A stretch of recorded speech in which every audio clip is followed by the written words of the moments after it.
dans in die lig waar die reënboognasie woon. Maar die veld word nou al kouer, die belofte raak maar dun. Ons verruil ons vryheid nog voor ons kan begin. En hulle hardloop, hardloop, hardloop na die Here en draai hul rug op die beste vir 'n ander plan. Van die Kaap na die Kremlin, Beijing na Havana, terwyl hulle bontes Christus die heilige Hosanna.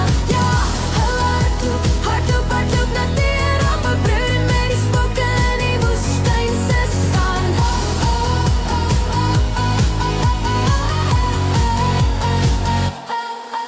Hulle neem die ou verdrukking en gee dit 'n nuwe naam aan 'n spelers aan die top, maar die spel is net so skaam. Patronage en armoede versprei, soos 'n virusgriep terwyl hul hand skoot met tirane lê die skuldgevoel nie. Die stagnasie in die water, korrupsie in die wind. Hulle mors die goeie erfenis wat ons nie weer sal vind. Hulle soek nie die stars en stripes, hulle soek die rassies rooi en gooi die skuld op Trump terwyl die land in is lê en skroei. Die veld word nou al donkerder, die droom is uit die mode. Hulle verpansel ons toekoms vir totalitaire gode. En hulle hardloop, hardloop, hardloop na die Here en draai hul rug op die weste vir 'n ander plan. Van die Kaap na die Kremlin, Beijing na Havana, terwyl hulle bontes Christus se heilige Hosanna. Ja, hulle hardloop, hardloop, hardloop na die Here en broer met die spooke in die woestyn se sand.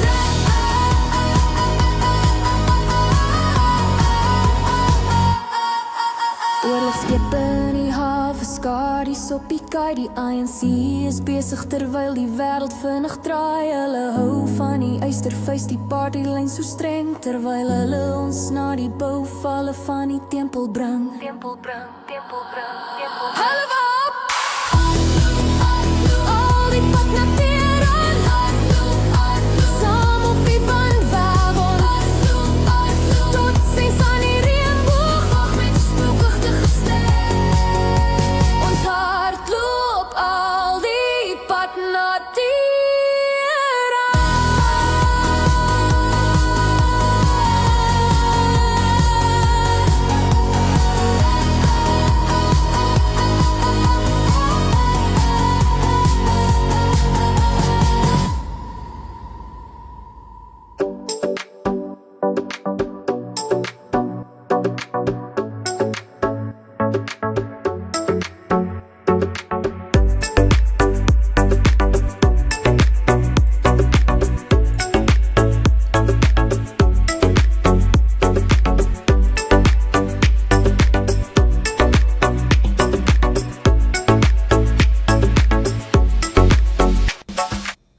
Good evening, folks, and welcome back to the program. Let's see how this goes. I've had no internet for about 5 hours earlier. It just went out, and it wasn't just me. It was the entire area went out. Received a text message from my ISP telling me the internet was out. It sure was. Also, I lost my T-Mobile network was gone too, which is over telephone towers, which was weird. But my AT&T through Pure Talk was still working. And so I was going to try to use that phone tonight to broadcast, but it came back up about an hour ago. I have 653 megabytes download and 29 megabytes of upload, so we should have no problems. Let's see if that lasts throughout the evening. Let me just check something real quick. Let's see if that, okay, so the sound's working good. All right, just sound check.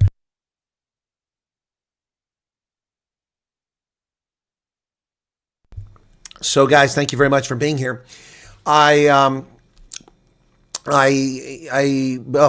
been making some videos. I spent hours doing my taxes earlier, working on them, trying to sort out what my income is and what it's not. And I realized that I wasn't paid for a week of contracting work earlier this year. Never got paid. I went through and looked at my deposits, my business accounts, not one payment. I did send the paperwork in to get paid, but they never paid me. I didn't even realize it. It wasn't a lot of money. That's probably why I missed it. And then I went to South Africa, and so it never came in while I was in South Africa. I was busy in South Africa. So good thing I did my taxes early and said, hey, show me the money. You owe me some cash. They're going to tell people they paid me that, but they didn't pay me that money. I'll have to pay tax on money I never received. So good thing that I caught that. But anyway, going through my taxes and looking at what I'm going to have to pay, and it's at least 22% of my income. It kind of sucks. There is fiber here, Dogzilla, but the service is horrendous from Verizon, the Fios system. Yeah, well, you get synchronous, same speed, upload and download. That's great, but that is not the case. Here it doesn't work very well. A lot of people complaining about it. Plus, they'd have to dig up my yard, and I'm not really thrilled about that. So I did a complaint to the FCC last night, the Federal Communications Commission, and today received a phone call from an elevated customer service representative about my cable. Called me this afternoon, gave me his name and his number, and got on the case. Now, shortly after that, I lost internet, but then everyone in the area lost internet. So I'm not sure what's going on. But yeah, it's a good question to ask, Dogzilla. You're on top of things. Fiber optic is the way to go, but I don't have fiber optic here.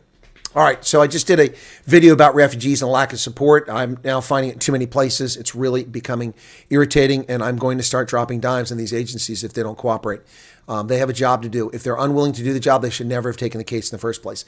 So I haven't had a chance to spread that around yet, so I'll have to put that up for the moderators to get out there because I've been a little bit busy trying to get this going. I was 5 minutes late because I was finishing recording a video, which I have to edit now later on. That's not what I wanted. Well, we have world-class fiber too, but not across the entire continent, Paul Stapleberg. I also guarantee that there's no fiber in Uppington, is there? Or maybe there is. Certainly not in Zaros. No, Iowa established a fiber optic network back in the early 1990s, over 35 years ago. It was amazing. Oh, thank you, Henda, for already sharing. Appreciate that. Cool beans. And I've got another one which I just did. I'm editing it. But tonight's video, I got some help on it. So would you guys like to meet my assistant? I got an assistant here who helped me out. So I'm just going to, unfortunately, I don't pay the extra for the animation, so I couldn't get what I was looking for. Hey, Paul Ferrer, how's Rustenburg? So here's my assistant, Zoe. Zoe's looking a little big there. We got to make her a little smaller there. So there's Zoe. So Zoe is a blonde hair, blue-eyed, natural blonde, although that doesn't look very natural to me, of Danish descent who works for Starfleet. Anyway, so yeah. So I'm going to ask her for some assistance. I want to talk to you about this story first. But let's take Zoe off air because you don't need to see her for the moment. Yeah, so let's talk about this story that I'm going to go into. This is South Africa is upset that Israel recognized Somaliland. You're welcome, Hank the Tank. South Africa is very upset that the Israelis have recognized Somaliland. Of course, South Africa hasn't bothered to recognize it for decades, and now they're making excuses as to why, and they're attacking Israel. A violation of sovereignty, Pretoria condemns Israel's recognition of Somaliland. South Africa condemned Israel's recognition of Somaliland as independent, citing the action as a violation of Somalia's sovereignty and a threat to regional stability. Wow. We uphold the African Union's principle of Udi Possidetis, the sanctity of inherited borders, as the continent's essential safeguard against conflict. Really? So that would be the Organization of African Unity's founding principle, the sanctity of borders. But the problem with that is that it's just not really what's happened in the history of Africa. So I'm going to call upon Zoe to help me out. So we're going to get some help from Zoe here, folks. I mean, she's going to help us out with this, okay? Zoe? Yes, Colonel. How may I assist you? Well, Zoe, I'm curious about the history of Africa. The ANC says that it believes in the sanctity of inherited borders, which were established by colonial powers. Somehow they believe in that. I guess that's not racist.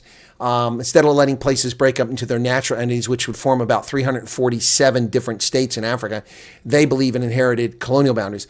But Zoe, can you tell us a little about the history? I mean, if I recall, South Africa does recognize Eritrea. Is that correct? Yes, South Africa formally recognizes Eritrea and established diplomatic relations in March 1995. The two nations maintained bilateral ties with diplomatic engagement, including the exchange of ambassadors and discussions on enhancing political and economic cooperation. So South Africa, Zoe, recognizes a rogue state that broke away from its parent entity, Ethiopia. Back in the 1990s, they recognized as soon as they took power, they already violated the territorial sanctity of the African Union, which at the time was the Organization of African Unity. That is interesting, Zoe. I'm curious, has this ever happened again? I mean, I seem to recall around the early part of the century, the ANC recognized another breakaway place. Is that true? Can you tell me about that, Zoe? Did the ANC recognize another territorial location that divided the sovereignty that was inherited by the countries in Africa? Yes, South Africa formally recognizes the Sahrawi Arab Democratic Republic, SADR, as the legitimate government of Western Sahara, a position held since 2004. Pretoria supports the territory's right to self-determination and decolonization, viewing the region as illegally occupied by Morocco. The SADR operates an embassy in Pretoria. So not only, Zoe, does South Africa recognize a illegal territory that is claimed by terrorists, the Polisario, living illegally in Algeria and attacking Morocco and Western Sahara, but they've established diplomatic relations and actually have an embassy for a non-existent country in South Africa. I'm confused about how that recognizes the concept of uti possidetis. I mean, that's not territorial integrity. That's not safeguarding the inherited colonial boundaries. And by the way, the Polisario is simply Arabs and Berbers. They're not a different people. So where do they get off declaring their own republic? So just to be sure that I'm not confused about the ANC's hypocrisy when it comes to this, Zoe, did they take a position on Sudan, South Sudan? Yes, South Africa formally recognizes South Sudan, having established diplomatic relations shortly after South Sudan gained independence in July 2011. The two nations share strong, long-standing, and cordial bilateral ties stemming from support for the liberation struggle, with South Africa's DIRCO actively supporting post-conflict reconstruction and peace efforts in the country. Well, thank you, Zoe. So once again, the hypocrisy of the ANC, and I say ANC because they run foreign policy all by themselves because the cowardly, weak-willed, take it up the backside Democratic Alliance refused to actually negotiate for any ministries of substance, the police, justice, finance, foreign affairs, the presidency. They don't control any of it. They don't even have a deputy president. Are they even a coalition partner? Seriously, you have to ask that question. So it is the ANC, of course, but there you have it. ANC. ANC. Thank you, Zoe. All right, so let's do an informal poll. Who's hotter? Sydney Sweeney or Zoe? Who's hotter? I know who Endo's going to say. I think he likes Zoe. Yeah, our queen says Zoe's hotter than Sydney Sweeney.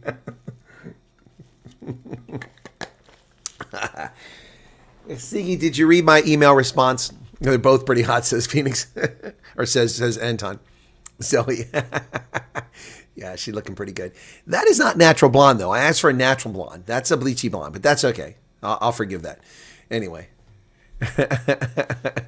All right, folks, good evening. Welcome back to the program. It's good to have you back with me again. Sydney's real. Zoe's real. I made her up. Yes, she's supposed to look like a Star Trek member. That's the guidance I gave to the agent. To the not the agent. What's the word I'm looking for? The date I gave to ingest. Okay, good. I'm glad you read that. Okay. All right. So I don't recall if you respond. I had so many messages today, so many people. By the way, for those who saw my short earlier requesting help for someone, that person got in touch with me. I don't know if they got back in touch with me because I was off the net for several hours, but several of you stepped forward as I kind of expected. Let me look and see.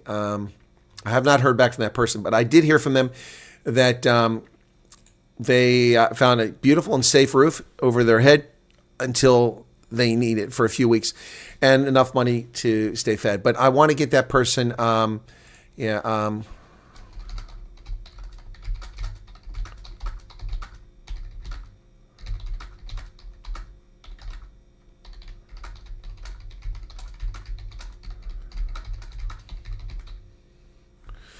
All right, so I've contacted that person. This person has been a viewer of the channel for some time. Yeah.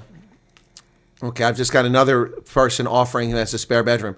So that's 1, 2, 3, 4, 5 people who reached out through my email this evening. Thank you so much. It's the power of the Wyatt Army, folks. The haters, they detest the fact that we have a force of good here doing good for people in South Africa and around the world. It really hurts their feelings. But as you can see, when we galvanize, we can we can make a difference here. So I don't know that our help helped this person, but our help will help this person going forward. Hang on a second. I had a cramp here. Very bad cramp in my foot. What's going on here? Ow. You ever get those cramps? That sucks. 10 months following all instructions. My son does not even have a case number yet. I got a stomach ulcer. At least one of us got something to show. Art Queen, you mean he did the intake questionnaire and has not heard anything? That's a little concerning. Ulrich Fenter, Work People, Christoph Seal, So-Called Refugee, Vest Berlin, welcome to you. Karen Graham. Oh, by the way, folks, we are going to have Peter Hammond on tomorrow. Hopefully the internet works well. I have to set that up. I haven't done it because I was worried I was just going to have to record it. Dr. Peter Hammond will be on the program early tomorrow, 4 p.m. South African time. We'll be talking about a number of issues. Dr. Peter Hammond, of course, from the Reformation Society in Rondebosch. Fantastic human being, evangelist, great guy. Dr. Peter Hammond will be on the program tomorrow. I normally have him on for Christmas, but I asked him kind of late. He was at his daughter's. So Dr. Hammond will be on the program. And then we will also have on the program on Thursday, a anonymous refugee, and on Friday, also another anonymous refugee, I believe. So there's a $2 super chat from Art Queen. Thank you so much for that. It's very kind of you. Small clouds. Volken gathering. Volken summon. Yep, they're collecting. Clouds are collecting. So, so we've got 2 more refugee interviews coming up this week, and we've got Dr. Hammond tomorrow. So there you go. Hetien McCarthy, welcome to you. CBB, honey, Mandy van Rooyen. Who else we got there? Vanilla 2. Is that like vanilla? Nikki Hayden, welcome to you. Utopi's back. Good to see you again. Hendo's here talking about Victoria's Secret models. I know. See, I did this one just for Hendo. See, that's Zoe's for Hendo. It's for Hendo. Denise Bellingham, welcome to you. Dogzilla's here. Welcome. And apparently it's very nice in Seattle. I take it the rain has stopped. Petros von der Linde, Sloth Puppy, one of the really OGs there, man. Crab season is opening tomorrow. You must be talking about Alaskan king crab. I had crabs last night. Ha ha. Yes, I did. And I have them on New Year's Eve. Okay. Who else we got there? David van Rienen. Forgetful. Yeah, I know that feeling. Emerencia Quinn. Phoenix. AJ Quinn. Excuse me. Maria Antoinette. Dawn Janssen van Rensburg. Welcome to you. Oh, King Crab. Okay.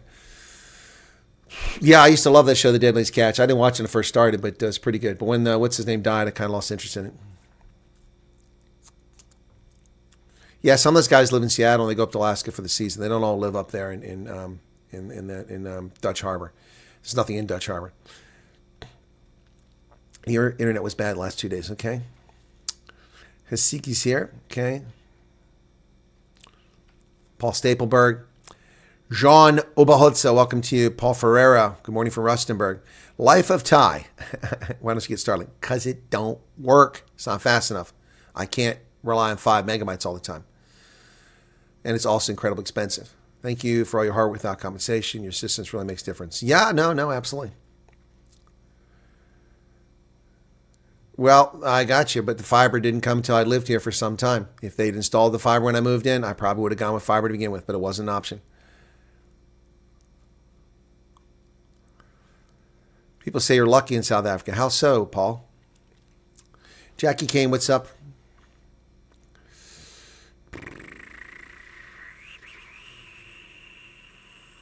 Are your questions far too long? I don't know. Are you asking questions, smartass? Pat Schultz. Anton Mulder. Helena says, how are you? We are concerned going over with nothing and being left. Once we know where we're going, we'll let you know so we can keep in touch. Yeah, well, we can also help you. There are people on this side that will help you outside the government. That's been a saving grace. The existing network of South Africans in America has been playing a big role here, and I'm going to connect more refugees to that network as best I can once they get over here. Okay? King crabs, but it's actually red Dungeness. Red Dungeness, I don't care for it. King crab is great. Dogzilla, king crab meat is fantastic. Very sweet. 787 Dreamliner. I missed him. There he is. Green Roberts. Graham Roberts. Green Leader. Lusaka Tower. This is Green Leader. We are chasing ANC terrorists. Do not rise or we will shoot your aircraft down. Green Leader. Yeah. Wow. That was epic. That's not verbatim, but that's close. Dreamliner's here. Graham Roberts. Sven Stahlbart, welcome back to you. Anton Mulder, Colonel, regarding your previous video, some agents give bad attitude services. Ain't there a direct contact refugees can use to call government? No. What I'm suggesting is that I'm going to start contacting the Inspector General for USCIS. In fact, let me look it up right now.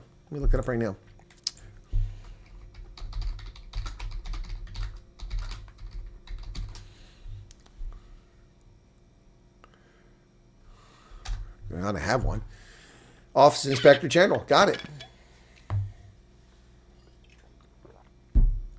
Here we go.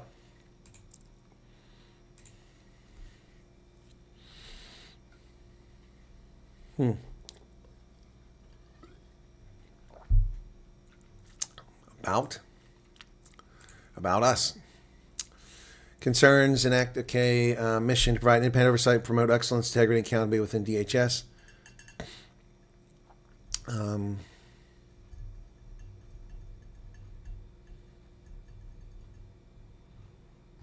Hotline.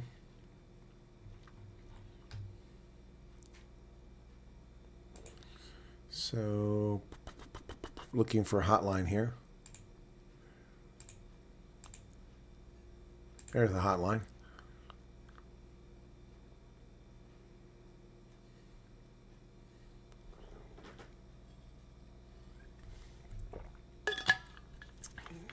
I've subscribed to the YouTube channel. You spoke about Colonel Greens and Blooms by Chloe. Very interesting method when she used the wool. Yeah, no, she's interesting, but I haven't seen any more videos from her recently. Although she put something on Facebook. Hope you're well, says Cash Dogger. Thank you for your email. I did receive your email. I did respond. Okay, cool. You got few racist hate comments on Stoltz video. You have to delete. Okay, well, Guy, thank you for that. They weren't there previously. Let me just go delete those. Okay, and I'll ban those ass wipes. I did say that word, yes. Does that hurt somebody's feelings? That's what you get for watching a show at 5 o'clock in the morning. Tom McDonald, why the system is terrified of this man. Oh, Jillian Michaels. She's a strange person. Boy, Professor G is cranking out the videos, isn't he? Okay, content. Let me go to, it was live with them. Okay, comments. Okay, so I'll go to held. Held. Let's see if I find it there.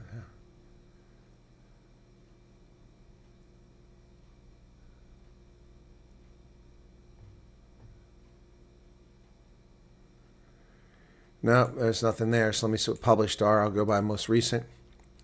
Newest comments. Okay. If you can tell me the name, what I'm looking for here.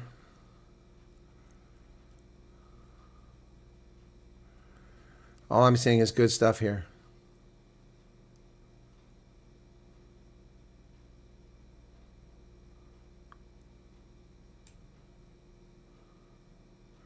Someone's asking how come the standard bank card is better than Global Capitec. Well, that's kind of a silly question to be asking. Anyway, oh god, cramps come back. Okay,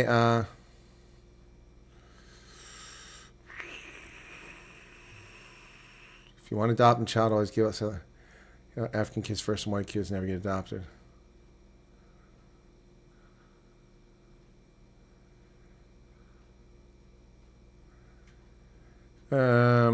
Not a good, is that the one you guys are talking about?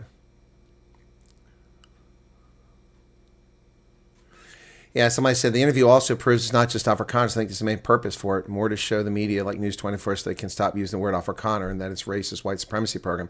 Yes, I think it creates some loopholes. Another discussion about adopting minority kids is to explain.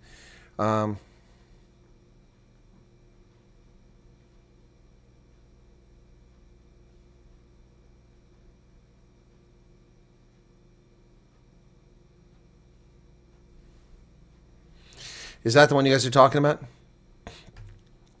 Last two, the most recent. Okay. Okay.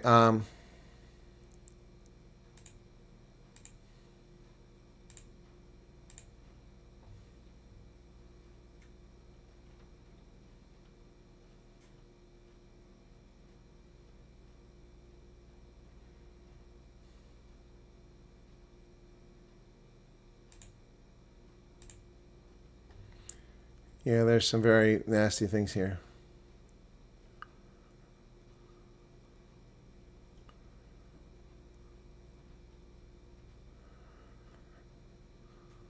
All right.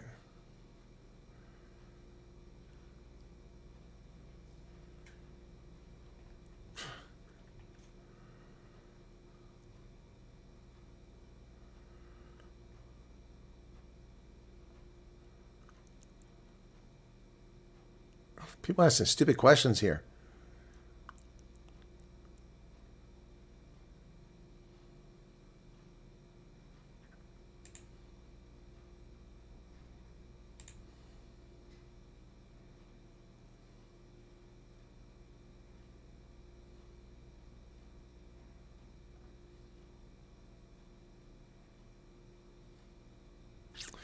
Yeah, there's some that. Sorry.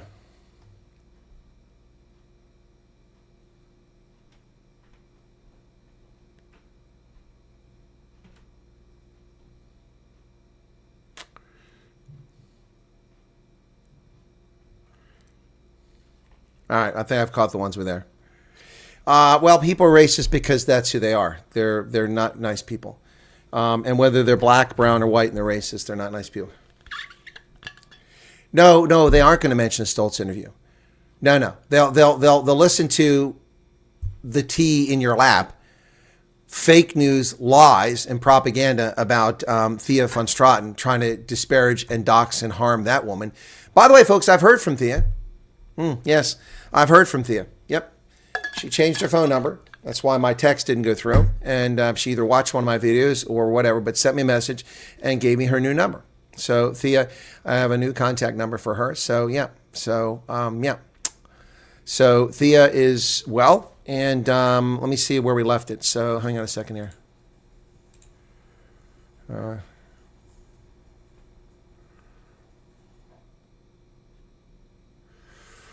Let me look it real quick.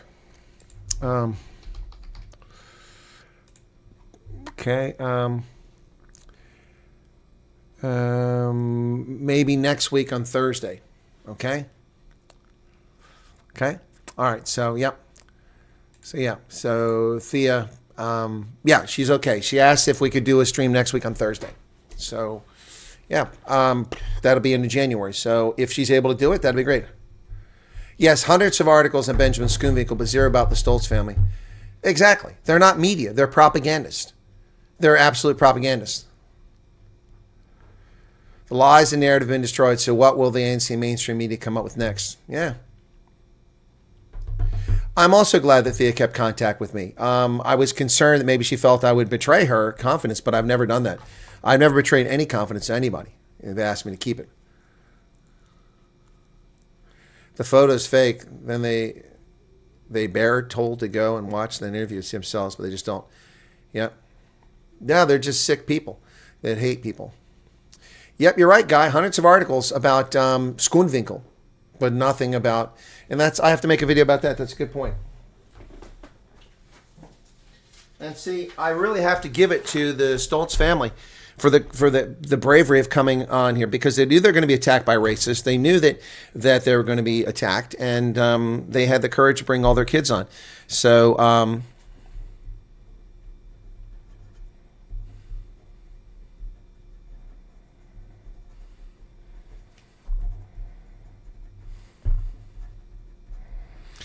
they knew that was going to happen, but so I'm writing a note down here myself, make a video later tonight about that. Yeah, and that's exactly right. See, once again, I broke the news. Real news for South Africa, generated and analyzed right here in central Pennsylvania, not in the ivory tower of News Media 24 sitting in the central business district of Cape Town, just meters from the Cape Town International Convention Center. No, not there. Not in the halls of the Independent Line or the Daily Maverick, where they just regurgitate their hatred and their I don't even want to say it because their obsession with the lies. Yep. So there you go, folks. There you go. So once again, one story after another, I break one story after another in South Africa. It's hilarious. Absolutely hilarious. Absolutely hilarious. That's right, Hendo. I am becoming the Jason Bourne of South African news cycle. That's for sure. Yeah, Stoltz interview was extremely powerful for so many reasons. They experienced enough physical and mental persecution for 3 lifetimes. And we checked so many blocks with one family. We discussed the story about whether you can have a family member that has a safe passport. He has a safe passport to a European country, presumably Germany. I didn't ask. So obviously you can do it if the main applicant is qualified. They don't break families up. I told you that along. I said they don't break families up. There's the proof. They're not the only ones. Several other families have contacted me since and said the same situation. Several families have contacted me since the Stoltz interview and said, we also in the same situation. My husband or my wife has a passport from another country in Europe, and we were able to come over because of persecution against our family. They didn't break our family up. So that's the first thing. Second thing, they're not dirt poor, toothless oaks who can't string 2 sentences together, which is what some racist on the extreme right claimed about South Africans coming over. And also what, of course, Fikile Mbalula said. The car guards, remember that? You're all car guards. Remember that condescending racist insult from Fikile Mbalula? You're all car guards. Remember that. Remember that. So prove that you're not all car guards. Besides, there's nothing wrong with being a car guard. It's insulting the black guys that do it. Lots of black guys are car guards. So foreign passport, not dirt poor, and black folks came over.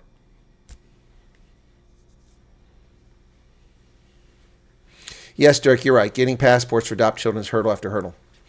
No, the Stoltz family blew it apart, and not one story in South Africa about the Stoltz family. All right, Queen, you're out of here. Okay, get your medical test.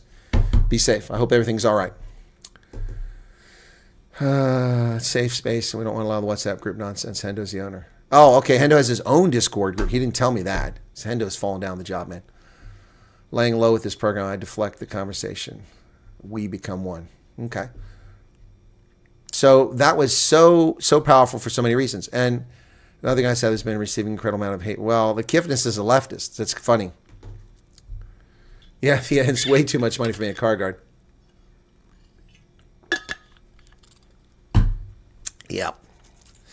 Yep, car guards, man. Car guards. Got all these car guards. What are we going to do with the car guards? What are we going to do with the car guards? Oh, my goodness. So, so that was very powerful. That's why it was so important. And we did that less than a day after they contacted me. Isn't that amazing? We just did it less than a day. The reason that the Kiffness is getting attacked is because he said something about Israel. And the Islamic jihad crowd in South Africa is attacking him. Yep. Some guards are piano technicians. Exactly. Multi-talented. Helene, I'm sorry you're spending the day in the government hospital. That sucks. Disabled South African YouTuber being attacked with racist comments. That is disgusting. The Jason Bourne of the news cycle. What are the stories I broke? I mean, I broke all those stories. Gosh, I broke them for anybody else. Now I can't remember what they are now. I forget the stories I break. Oh, it was about the raid. I broke the raid. Then I broke the response. Yeah, I broke 3 stories there. Yep. All those stories. Yep. Yep. That's right. I broke all those stories. Geez, it just happens so fast. I broke the doxing of the U.S. official. Yep. I broke the raid. Yep. I forgot all about that. Man, it goes by so fast. That's already like 30 videos ago. Well, 20 videos ago. It just goes by really fast, guys. It really does. So, all right, so I'm looking for something here. That's not where it's at. Okay, what I'm looking for, come on. I don't want downloads. I want a different folder. How do I get there? That's the folder I want. Okay, come on. Oh, come on. Jiminy Cricket's so slow. This computer, I've been cleaning it up. It shouldn't be this slow. Yeah, I mean, so remember Fikile Mabalula called all the South Africans coming over, the white South Africans, car guards. Remember that? And that's what he said. He was so condescending. He called you car guards.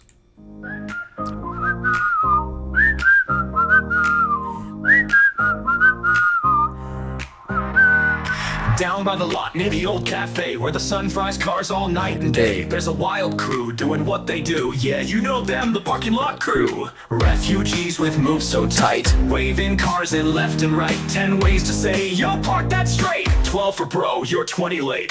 Neanderthals in safety vests, snack in hand, but doing their best. One grunted loud, broke out in a jig. Turns out he just wants a parking gig. Canines bark like they run the block. Chased a drone, downbeat the clock.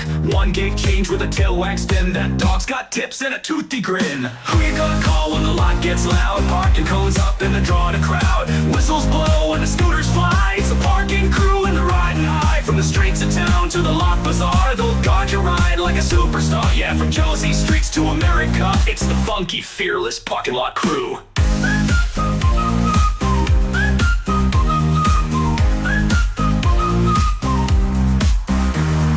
Car guard shout near the garbage bin.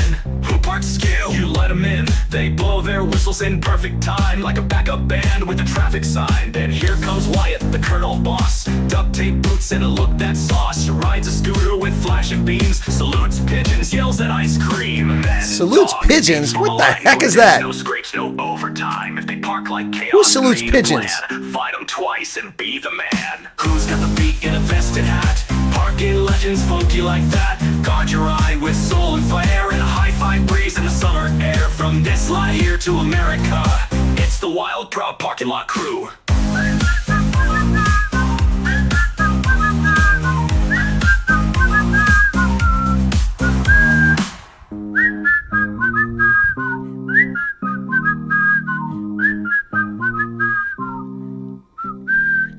Yeah, no, I better quit feeding the pigeons.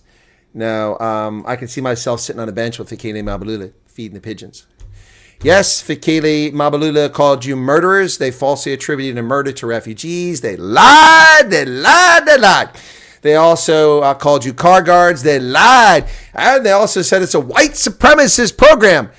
We have broken the fake news cycle in South Africa. This channel should have millions of viewers. Why doesn't it? Oh, that's right. I'm egotistical and condescending and rude to South Africans. Tim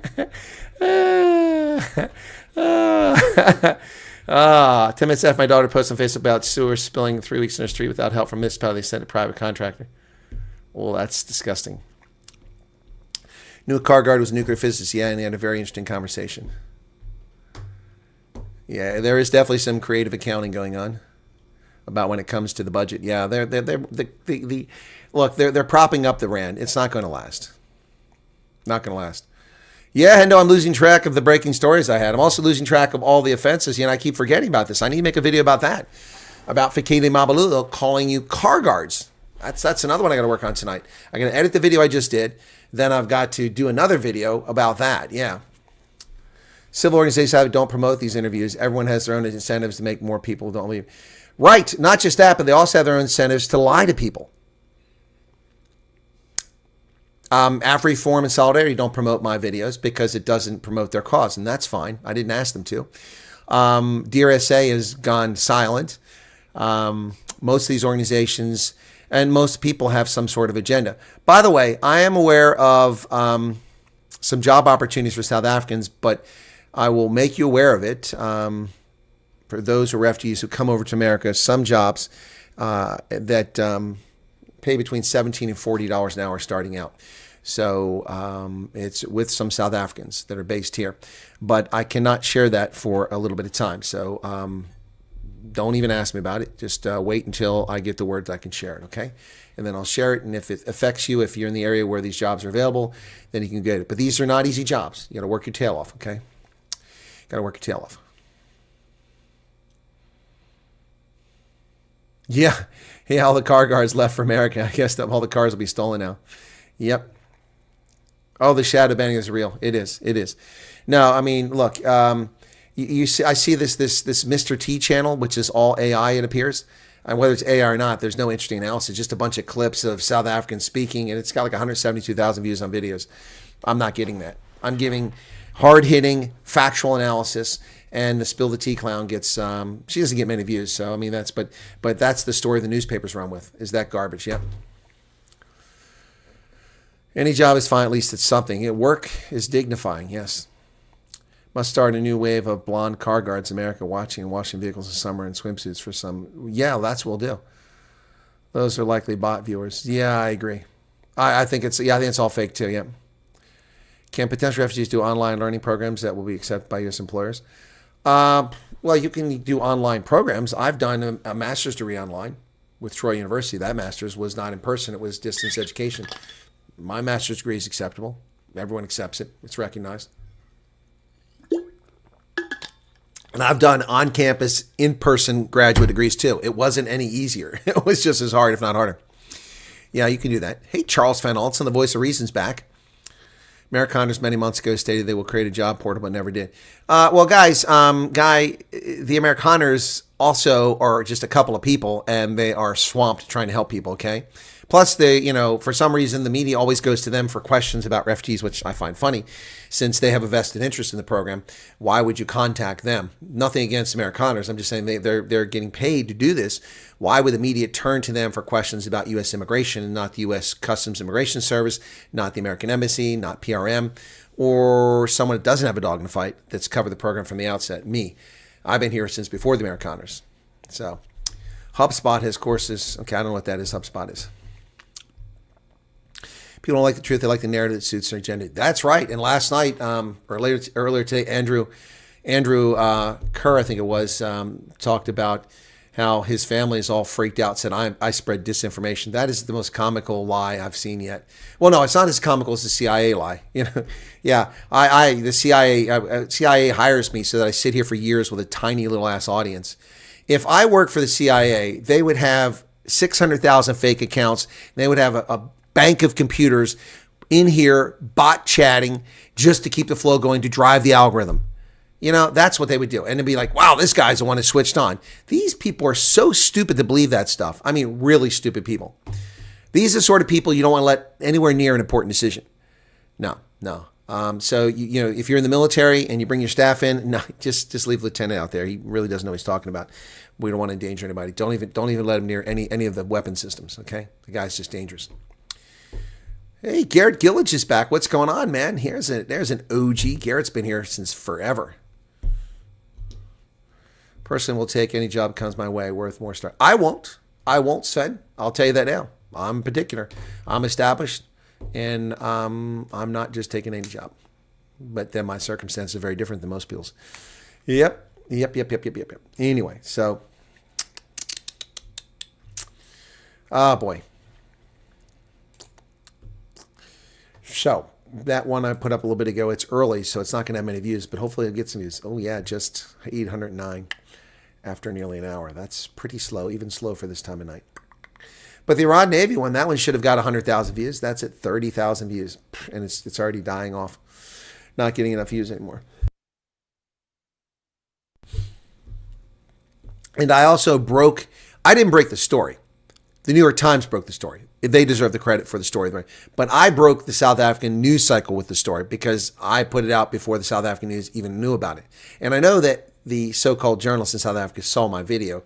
Then they found the New York Times. I know they did. Yeah, Garrett, but you've been quiet occasionally lately. CIA, that's right. Colonel in Action, Anton. At least I have got life choices, and there are mines.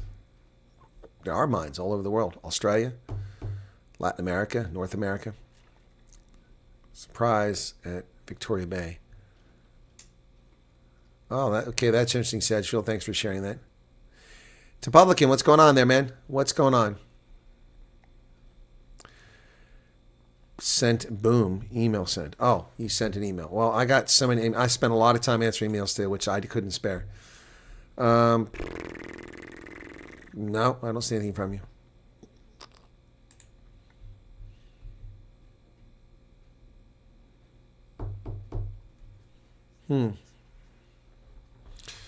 Okay.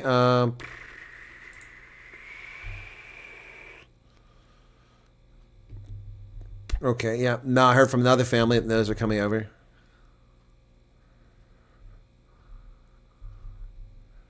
Yeah.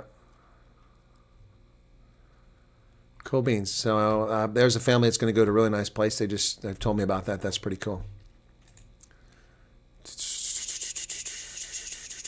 Okay.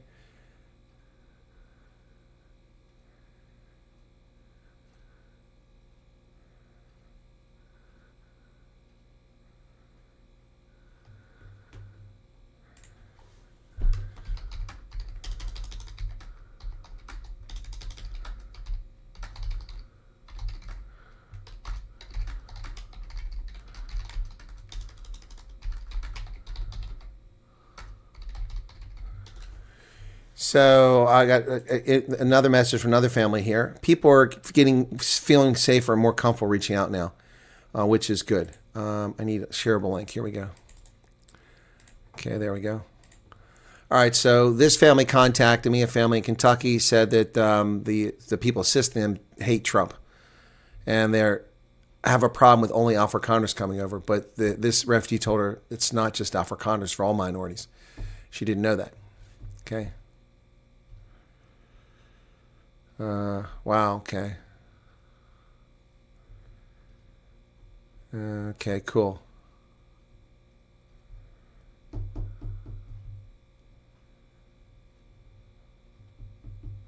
Anyway, so that's another one. So, I mean, the emails just keep coming left and right. There's Hendo's Discord, okay. Let me go there. Yeah, take me to Discord. I just don't do Discord. It's just such a nasty place. Accept. Oh, that's my invite, so I accept it. Okay.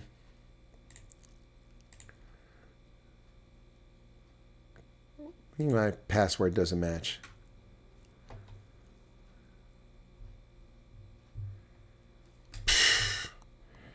See, that's kind of annoying. That's why I hate Discord. Oh, now it's opening up. Ugh, it's opening up here. Okay. Log in. Ugh, what the hell's going on here? So excited to see you back, except you don't recognize the damn password. To hell. See, this is why I don't mess with Discord. It's such a pain in the ass. Let me see if I can find this thing. Okay. Oh, that's why. It changed to that freaking auto-generated password. Forgot about that.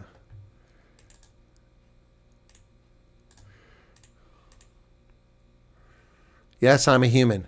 Oh, for goodness sake.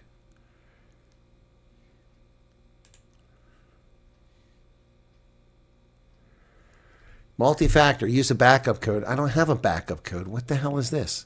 Or do I? Oh, yes, I do. Yeah, but they're only good like once. It's so stupid. Okay. But it's not letting me do it. Yes, let me use the damn backup code for God's sake. Gee, many crickets. This is so annoying. Okay, so how do I get into it now?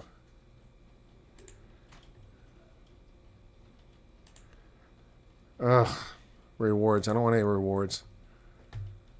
Okay, now I'm in. Ugh, this is so annoying. That's why I hate Discord.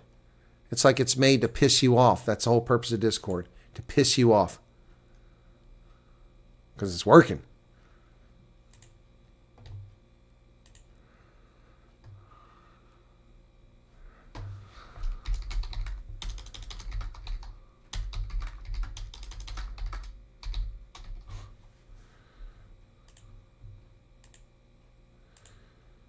I read the rules. Okay. Respect all. I got to respect people in here, Endo? What kind of crap is that? Why do I have to respect people?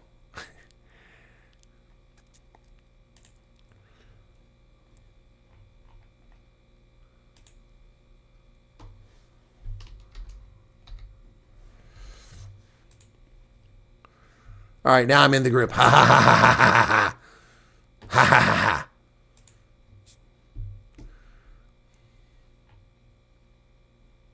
ha. Vimpy Kuhn, I think the person got help on their own as I was trying to coordinate for help. I've got several people who offered.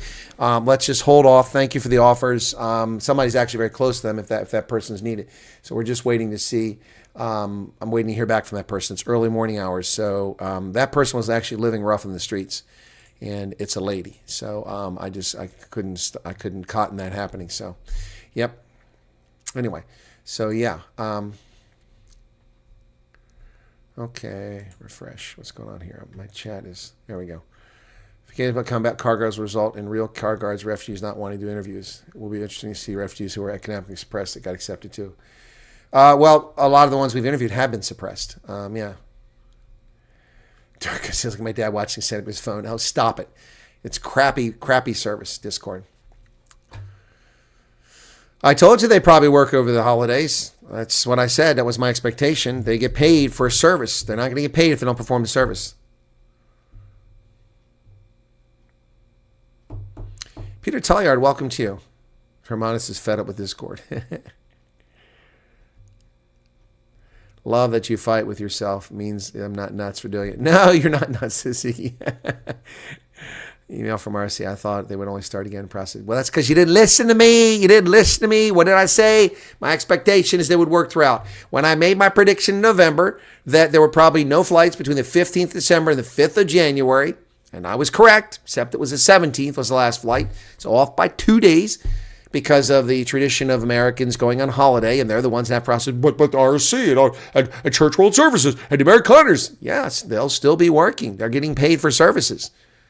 Not on Christmas Day, obviously, not on New Year's Day, but they will be working. Yes, absolutely. Social Security Administration worked on Christmas Eve. Did you know that? Until 1 o'clock. We had one of our refugees go get a Social Security number at noon on Christmas Eve, or at least put their application in. Yep. Running my generator during the day to keep everything cold and charge batteries. Okay.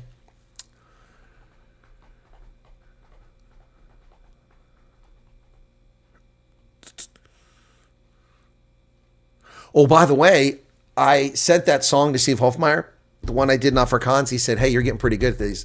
He liked it. Foot and mouth disease prevention treatment. Okay, thank you for Candida. Okay.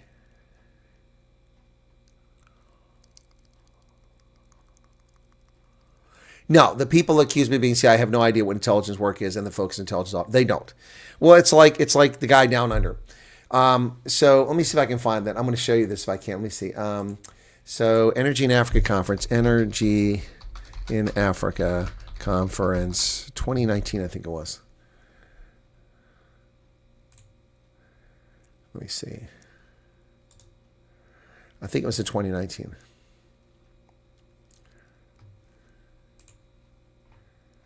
No, that's not it. That's in Ethiopia. That's not it.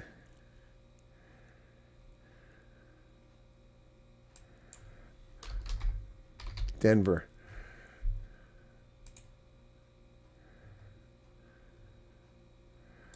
Okay, let me see if that's it. Energy in Africa Conference 2019. Okay. Ouch.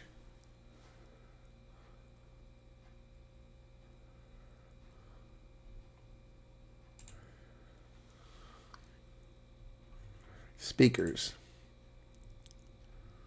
Was it 2019 when I was there? Or was it 2018? Might have been 2018. I thought it was 2019. Maybe it's 2018.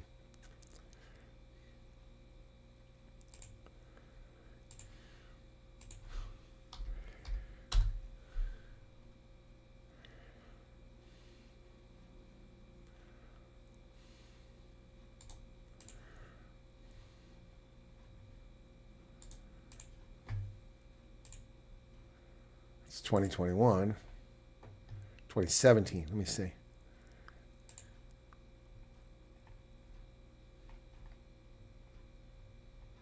No, it's the same one. I spoke at this conference though.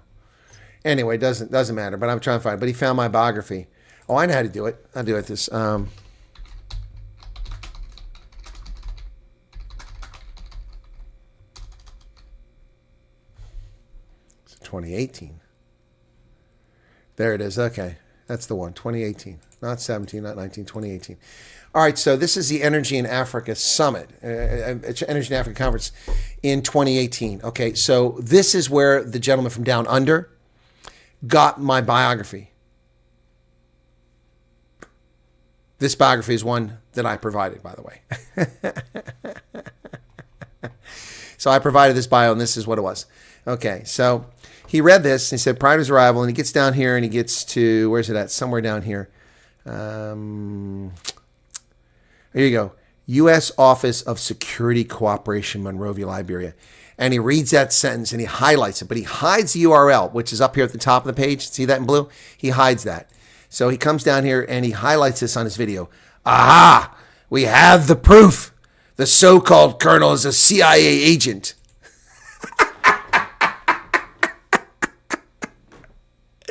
Here's your sign, buddy. A CIA agent. Chief of the U.S. Office of Security Cooperation, Monrovia. Did it say Station Chief? Central Intelligence Agency? No, it did not. Did it say something innocuous like U.S. Special Trade Representative? No, it did not. Oh, my goodness. Office of Security Cooperation. Okay.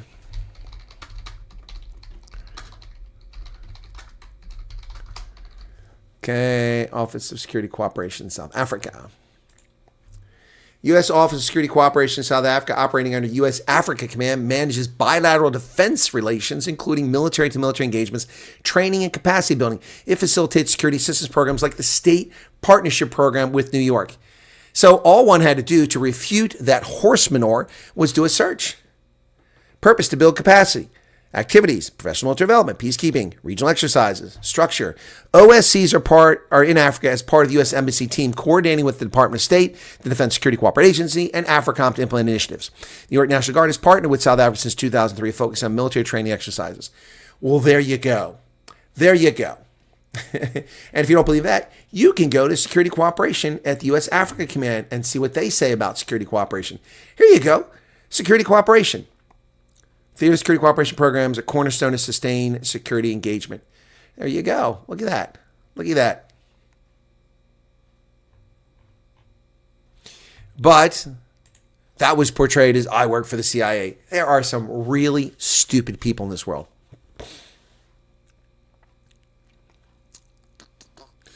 No chaos juggler. I said it wouldn't affect that. No, okay, to be fair, yeah, I did make that prediction in late November about the flights and they would continue working. But then after the raid, I said that they're still working because the guys that are working are mostly in Kenya and the Amerikaners weren't affected by it. So they're still going to be working. Exactly, Dirk. The more they try to discredit me, the more people become aware of your channel. Let them continue with their lies. Yep. What plugin do I use for the time zones? Oh, you saw that, huh? I use Fox Clocks. Fox Clocks. Yep, Fox Clocks. So here it is. So this is what it looks like, Fox Clocks. So you got a zone picker for regions. You can enter a city. You put on the status bar where you want it, the time format I want military time at. And then and so I have Baltimore on there, and then Greenwich Mean Time. So that's the ones I have. So Fox Clocks is the name of it. Okay. Yep. I think that's the one, isn't it? Fox Clocks. Let me go to my add-ons. Extensions and that. That's why I like Firefox, because you can do this. It's Fox Clocks, yeah. Yep, Fox Clocks. Fantastic. Although a couple times I've had it where the version wasn't compatible anymore. Yep. Anyway, you're welcome. Benoni is the knuckle duster triangle. Some people should do work that don't require brain power. Some do. The more they try. Okay. You're welcome, Republican. It's kind of handy, guys, because, daylight savings times kind of gets everything confusing. And then, of course, Arizona doesn't do part of it. The state does it. Part of the state doesn't do it. Indiana doesn't do it at all. And then, sometimes we're this many hours from Europe. Sometimes I'm 4 hours from UK. Sometimes I'm 5 hours. Sometimes I'm 6 hours. Sometimes I'm 7 hours from Europe. It's crazy. Or from South Africa, this. Yep. So, anyway.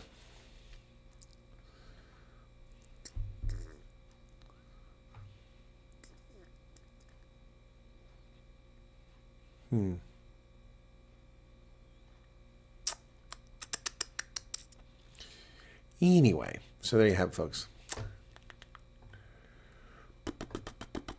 So, it's just so easy to find information on me out there. Not exactly hidden or hidden agenda. Simply not the case. So anyway. Yeah, but people want to play their silly games. Hey, congratulations to the boys. Bafana, in a non-very convincing fashion, has defeated Zimbabwe to move on to the round of 16 where they can be obliterated. Congratulations, Brock, Pan, and Boksburg. South Africa could have split into 2 time zones. Thank goodness that never happened. It could have, yes. Yep. But you can see the clear difference. I can tell in Uppington, and I'm talking to people. I'm doing a WhatsApp call with somebody in Durban.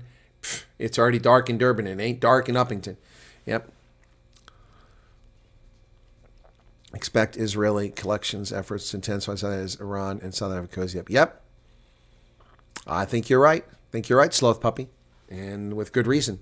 With good reason.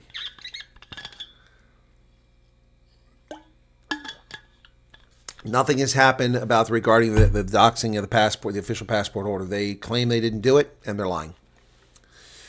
Martin Williams Bernard, welcome to you. No one's been brought to book, Diane. And I wouldn't expect that to happen over the Christmas holidays. They're a little busy with Venezuela. They now admit that they did a drone strike. CIA did a drone strike on Venezuelan facilities earlier in the month. Luis Duplessis, welcome to you. Yep. I think that's one of the reasons why the South African government came out and made their statement recently that we do not accept, you must follow the rules. If you're a foreign spy in our country, you must adhere to the rules. South African government told foreign spies they must obey the laws of South Africa. Really? That's not how spying works. In the Vol Triangle, you use your car, your cell phone, or your teeth. Well, South Africa, that could be anywhere now. Yep. Didn't Panda's daughter get government finance to set up the house? No idea what you're talking about, Sedgefield. No idea what you're talking about. Anyway, Bafana Bafana beat Zimbabwe.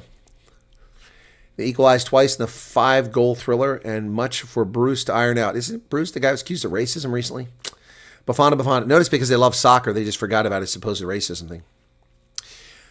Yeah, that will definitely be the case. I think you're right about that. I think that's going to definitely have repercussions. The Iranian thing, definitely going to have it. So, yep. I know what I need to do. That's not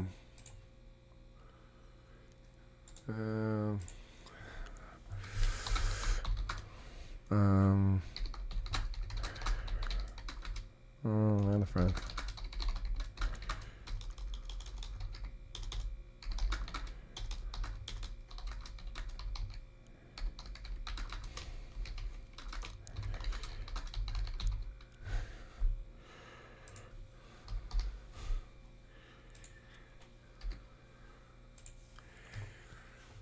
I just heard from a South African who's going to send 3,000 Rand to the person in need. I need to send her another note. Give me a second here.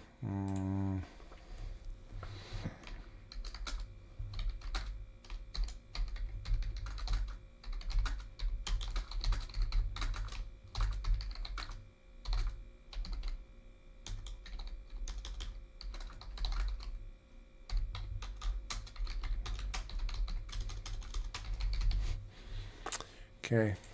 All right, cool beans. All right, so yeah, holidays just a silence before the storm. Yes, I agree, Sven. That's right. And Dirk is right about the naval thing. I need to do something. That's what I was trying to do here. So let me just, I've got a safety mechanism where I can always send things. Okay, all right, now I need to copy that. Copy link, and I need to go, oh no, here's what I need. I have another app on this phone I have to use. Don't have my reading glasses, but my eyes are holding up tonight. That's good. Okay, that was not the code. That's the code. Oh boy. Okay, hang on a second, folks. Just I gotta do some housekeeping. This is very important. Okay, so let me get to that. Okay. Come on. Oh, my phone is acting up. There we go. Copy link. Okay, I gotta go to this now.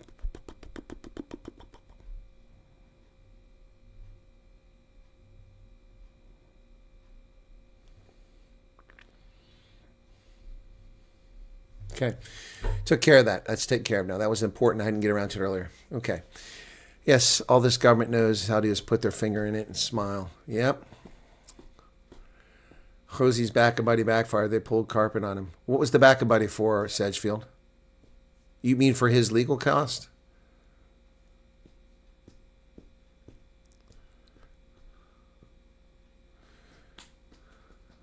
Yeah, wait, FAFO Friday's coming.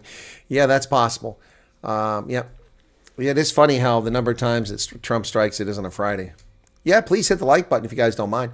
I'd be grateful for that. Let me see how my short did earlier.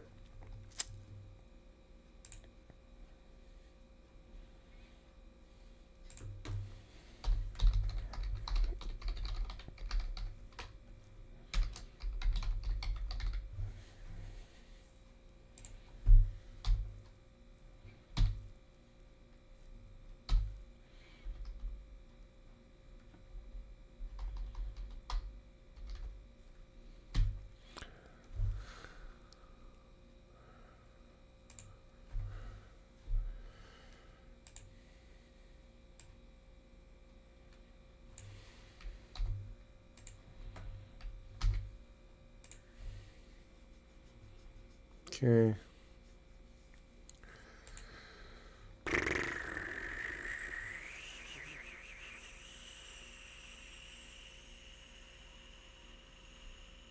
You're correct.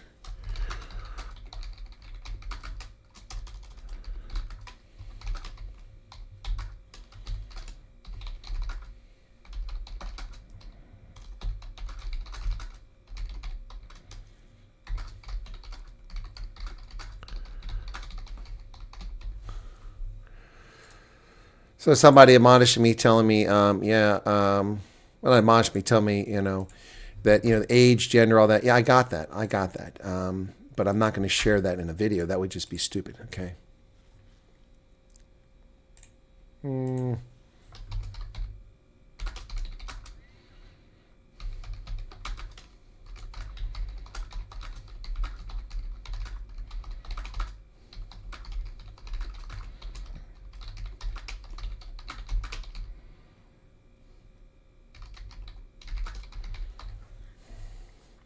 Some guy's trying to be funny. He says, the United States has not won a war since Vietnam. So my response to that is the Gulf War in 1991. You must have been sleeping while I was engaged in Republican Guard and trouncing them.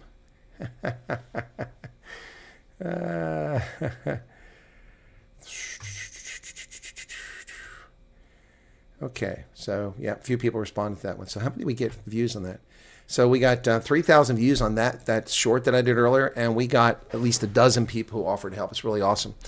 I don't think it's much of an achievement. I don't think it's any achievement in big Zimbabwe. That's why I'm being facetious about the Bafana Bafana. Trump has been meeting world leaders almost daily for the past week. And not any mention. There's still Trump, his health, he's failing. Look at him. Oh, the guy's falling asleep in meetings. The dude is meeting everybody on the planet and making decisions that change the world. And, the media won't give him any credit for it because they're just terrible. Mrs. used to work in government, true story. They divide up toilet rolls. 1, 2. If you didn't have your own, you'd fetch it from reception. They kept stealing them. Okay. GNU and White House is doing mostly the same stuff. They try to SC. Take your money at the same time. Okay. It was pretty funny. He said he will do all expenses paid if one gay guy will fly to Palestine. Yeah. Oh, that one. Yeah. Okay. Yeah. Yeah. Okay. I forgot about that one. Okay. Yeah. Yeah. Biden couldn't even walk. Not a straight line. He couldn't even walk up a flight of stairs. Chris Shawan. I'm doing okay. I posted the video earlier about something that might interest you. So let me go to my videos here, and it's starting to get a little bit of attention. So it's slow, small. It's taken off a little bit there. Yeah, but I mean, I haven't had a video over 50,000 since December 16th. I haven't had a 100,000 video in a while. So yep.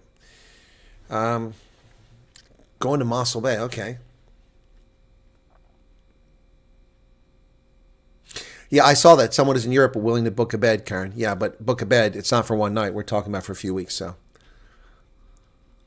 that's what happens. A good leader will always be bad mouth. You are right about that, Charles. I get bad mouth, and I get the insults from the arrogant, cheeky bastards. This one particular clown at the Veterans Organization had the audacity. This guy actually said to me, this is what he said to me. He said, now this is, it was an enlisted soldier in the past. He actually had the audacity to talk to me as a retired colonel and say, I would never follow you in combat. I could never follow you in combat. I didn't say anything. I just sat there and listened to this asswipe. And my response to him would have been, if I'd actually said how I felt, would have been like, you're right, because I would have chaptered you and removed you from military service or insubordination a long time ago. You wouldn't have been around to follow me in combat. But those who have followed me in combat have served with distinction. Yep. Stupid people. Stupid people. No, the Iran thing is not going to go down well. And if you're wondering what I was doing when I was on my phone there sending a link, I was sending it to some people in the U.S. government. My video about Iran. Oopsie. Oopsie.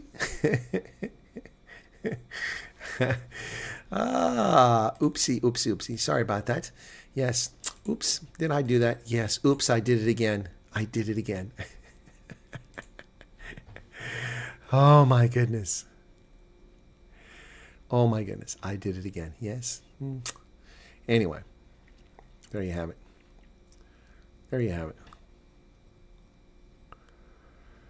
Oh boy. Where is it at here? Where is this thing at?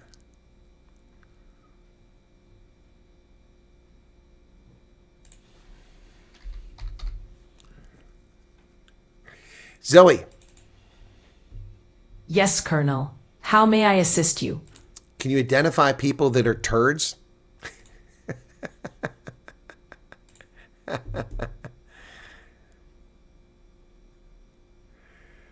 Now you just know who not to trust to follow you in combat. Oh, I knew that before the conversation. The person was disrespectful, rude, insulting, pedantic, and had, first off, in our meetings under our national guidelines, a person is only allowed to have 5 minutes. But this person who'd done a few good things for the organization had some complaints, so I listened. But instead of making legitimate complaints, they were insulting, condescending, and they were leading. And it's just, anyway, it's, whatever. These people think they know better. Let them be better. So, for instance, our veterans organization this month, because of the lack of maintenance on the building that hasn't been done over the years, we've spent $1,800 to fix one heater. We spent another $2,500 to fix the other HVAC system. We just had to spend $800 to fix a leak in the pipe in the roof, and another $400 to fix a faulty bathroom that's been faulty since I took over. Now we have money for fixing it. So that's already 25, 35, and 8 is 43, and 8 is 51, and 400 is $5,500 unplanned maintenance cost alone. Plus we had to pay for snow removal twice. Last year we had no snow removal in December. That's another $500. So we're talking $6,000 of unexpected, unplanned for, unprogrammed, no resource requirements. And these people think they know what they're doing. Anyway. Well, Charles, thank you. I appreciate your endorsement. Not only would it be a plan, but no battle plan survives combat. But if you rehearse, if you prepare, if you know what to do, and that's what I have to share. The first time I was in combat, I was in a unit that was very caustic. 3rd Battalion, 8th Cavalry in Gelnhausen, Germany. We were one of 2 battalions in the U.S. Army equipped with the latest M1 tank. It was the M1A1 Heavy. M1A1 Heavy, and it had a heavy suspension. And it was the predecessor to M1A2.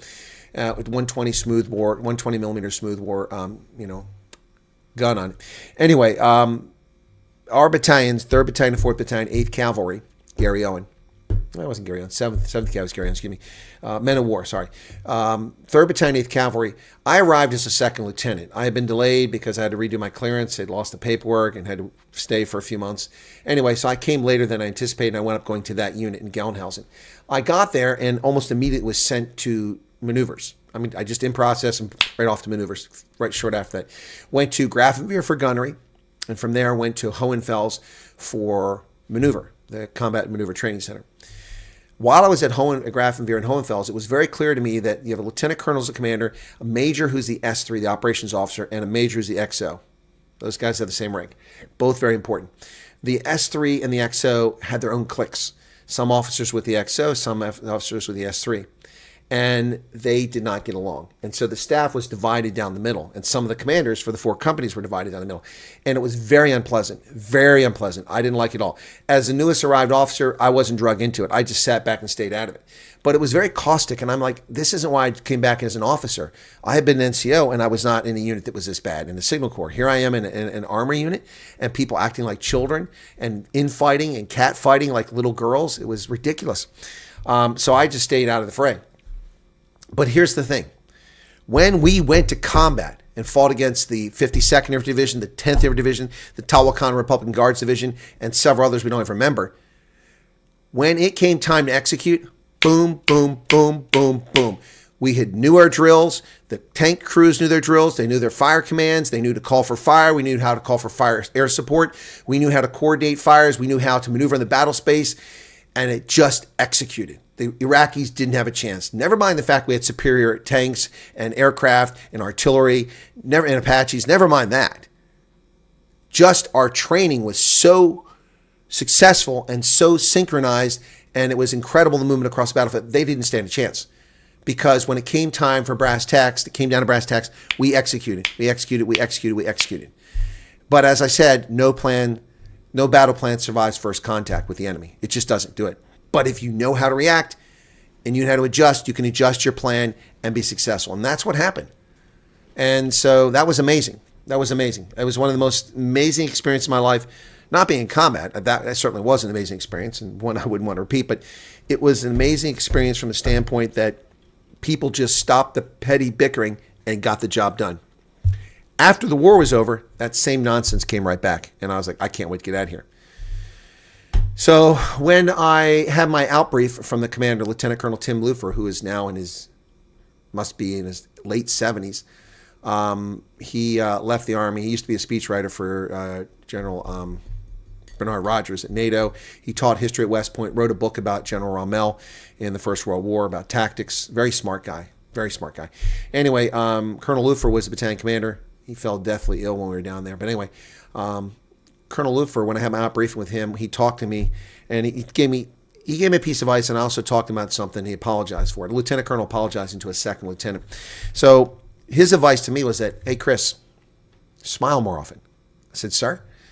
He said, you got to smile more often. It's infectious, and you're a leader. People need to see that you got a smile on your face. And I said, but I'm the intel officer. My job is to tell you the bad news. He goes, no, Chris, I get that. But when you're not briefing and when you're not prepping stuff like that, go around and be cheerful. Don't have the weight of the world on your shoulders. And I was thinking, I guess he's right. Maybe I was acting as I had the weight of the world, because, I mean, what I did meant whether people lived or died.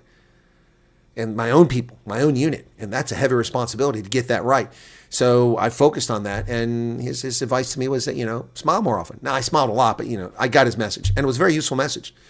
I learned a very good message. So it made me much more personable with people and engaging with subordinates all the time. That's why I always go around and talk to people all the time and see how they're doing and listen to what they've got to say. So that was a very helpful lesson from Tim Lufer.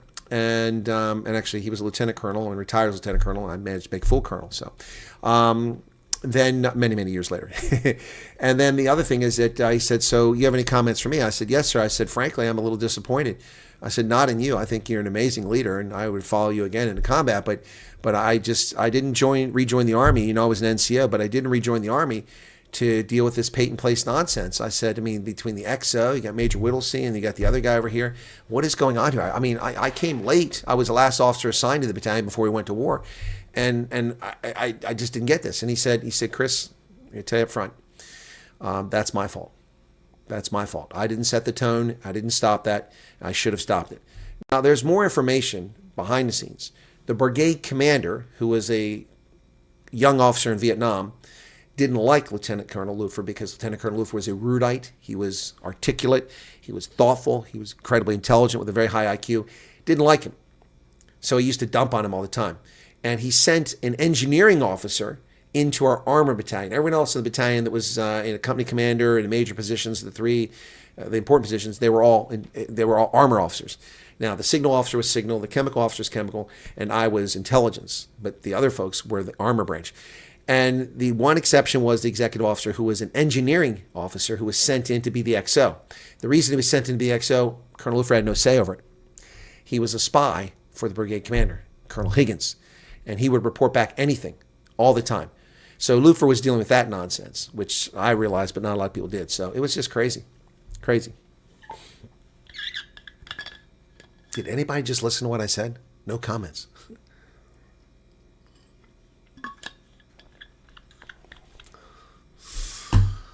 Hey, Elmarie, what's going on?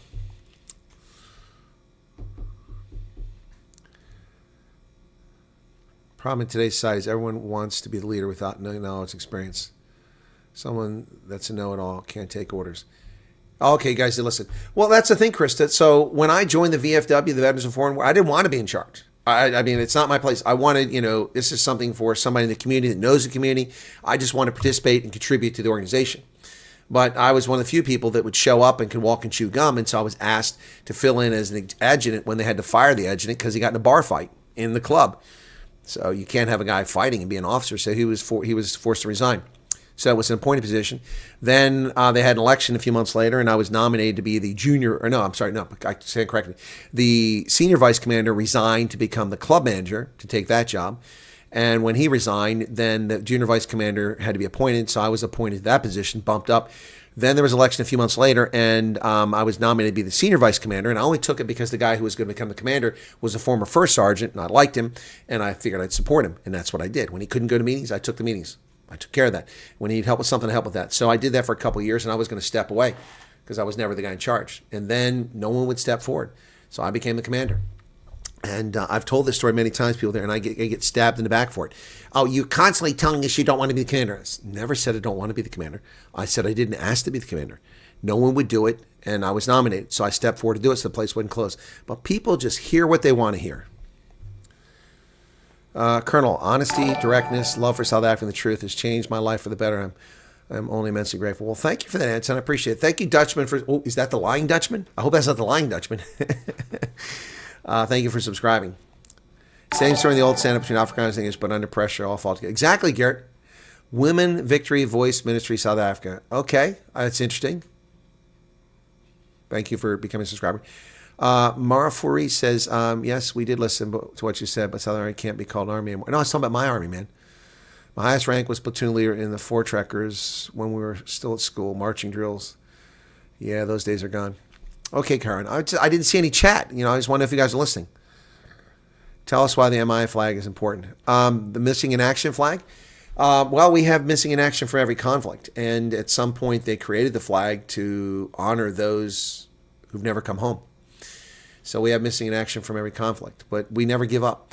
When I was in Tunisia, the Graves organization that's based in Hawaii, and that's because of Vietnam, where most of they can't find people, but there are people from World War II and World War I never been found. Some will never be found, unfortunately. But when I was in Tunisia, they were dredging by the power plant in Tunis, because they're going to add some, I think they're going to add like another, power generator or something like this. They had the dredge, they're going to backfill and put sand and dirt in there to build up in the harbor there. And when they were dredging, they hit like a B-24 Liberator or whatever the B-24 was, and like stopped. And then they brought some people in. They said, oh, and it's they thought it was a Lend-Lease that the Brits had. They thought that this was one of the planes shot down by the Nazis over Tunis. And, it's a war. People don't see planes crash at night. It goes in the water, goes underwater. No one knows it's there, or no one pays attention to it. So they retrieved it, excavated this plane. And when they went through it, they started finding the manuals for the plane. But then they found dog tags, and then they found remains, American dog tags. It was an American bomber crew that had ditched in the harbor in Tunis, and they didn't survive during the North African campaign. So the guys from Hawaii came over to Tunisia, and they repatriated the remains. It was incredible. We never, ever forget. And that's what the MIA flag is all about. Yeah. So, yeah. I wonder if there's a news story. That was like in 2000.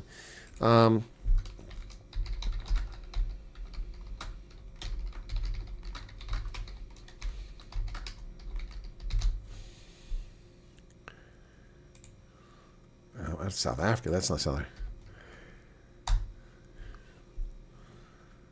In 2001, the remains of a 6-man American aircrew from World War II bomber were recovered in the harbor of Tunis, specifically Lake Tunis. The crew was on board a U.S. Army Air Corps. Oh, it was a B-26. It was not a B-24, B-26. The aircraft is believed to have crashed in December 1942 after being struck by enemy anti-aircraft fire during a raid on El Alamein Air Base. The wreckage was discovered in November 2000 during a commercial dredging operation in the harbor area. Upon discovery, the Tunisian government halted dredging and contacted U.S. authorities. U.S. Naval underwater salvage specialists and a team from U.S. Army Central Identification Laboratory in Hawaii conducted the underwater excavations late 2000, early 2001. A repatriation ceremony took place in Tunisia on June 6, 2001, where the remains were officially handed back to the United States. The remains were transported to the laboratory in Hawaii for forensic identification, including analysis, DNA, and eventual burial with honors. It's part of the Defense POW accounting agencies. Yep. So I don't know if it tells me who they were. They were identified. B-26, Martin Marauder. That's correct, Charles. I said B-24. I was mistaken. I'm looking here. Oh, yeah, here we go. After repatriation to the United States in June of 2001, the remains of the 6-man aircrew from B-26, serial number 41-17759, nicknamed Horse Feathers, were identified and laid to rest with full honors. Following repatriation ceremony in June of 2001, they were flown to Hawaii. A burial at Arlington on April 23, 2003. All 6 crew members were buried together in a single casket at Arlington National Cemetery. The group burial is a standard procedure where remains are commingled and cannot be identified separately. The crew were Captain Ellis Arnold, the pilot, Colonel Charles T. Phillips, commanding officer, 12th Bomber Command, First Lieutenant James Gammon, co-pilot. First Lieutenant James Jellison, bombardier navigator. Sergeant Bonnie W. Christian, radio operator gunner. And Sergeant Robert Grooms, engineer gunner. The aircrew was lost on December 15, 1942 during a low-level bombing raid on El Alamein Air Base. After they identified the tail number, the registration, they knew what date it disappeared. Their aircraft was struck by an aircraft fire and crashed in the Lake of Tunis. They remained missing for 58 years. Wow. Wow. That's incredible.